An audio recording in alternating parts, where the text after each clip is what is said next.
ह्यात पण जावा बायकाची जात ओळखायला येते बघा. ही आमची कोंबडी नाकात नथ घालून फिरते. अहो नाकात नथ म्हणजे मोठ्या जाऊबाईनं तिच्या नाकात पग घातले खुडूक कोंबडी ओळखायसाठी. नवीनच प्रकार बघितला बाबा.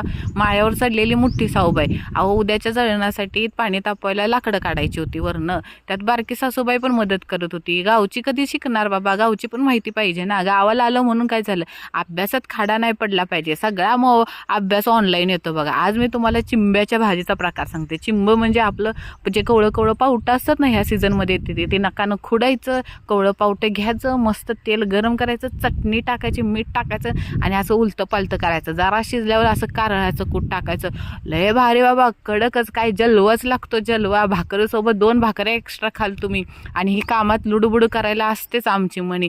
10-15 मिनिटानं दूध दूध दूध करत येते बघा. आणि ते पण ताजं दूध पाहिजे, प्लेटमध्ये राहिलेलं नाही. ते वतून दुसरं गरम दिलं पाहिजे. एवढे महाराणीचे नखरे बाबा, लय भारी आहे.